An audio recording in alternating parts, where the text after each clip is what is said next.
ఇలాంటి cinema hit కొట్టింది 100% చెప్తున్నా 1000 కోట్లు పక్కా వస్తుంది గ్యారంటీ అన్న ఇప్పుడే చూశాను మాస్ జాతర సినిమా అయితే చాలా చాలా బాగుంది బ్లాక్ బాస్టర్ అనమాట రవితేజ గారు మళ్ళీ ఒక 20 ఇయర్స్ బ్యాక్ వెళ్ళారు నిజంగా అంత బాగుంది అసలు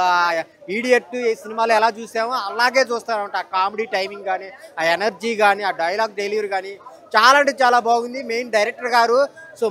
రవితేజ గారిని దృష్టిలో పెట్టుకొని మంచి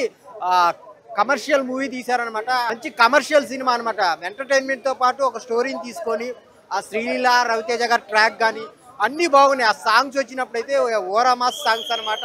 శ్రీలీల రవితేజ డాన్స్ అయితే చాలా అంటే చాలా బాగా చేశారు సో ఫస్ట్ హాఫ్ అంతా ఒక ఫన్ బ్లాక్ బాస్టర్తో వెళ్తుంది సో ఆ ఎనర్జీ కానీ ఆ డైలాగ్స్ చాలా అంటే చాలా బాగుంటుంది సెకండ్ హాఫ్ అంతా మాస్ అనమాట ఒక మాస్ జాతర ఒక లాస్ట్లో క్లైమాక్స్ అయితే తల ఎగిరి పడిద్ది అనమాట చాలా అంటే చాలా బాగుంది ఒక మంచి సినిమా ఫ్యామిలీతో చూడాల్సిన సినిమా సో అందరికీ నచ్చిద్ది వెళ్ళి థియేటర్కి వెళ్ళి చూడండి మూవీ అయితే బాగాలేదు భయ్య నేనైతే ప్రీమియర్స్ చాలా ఎక్స్పెక్టేషన్స్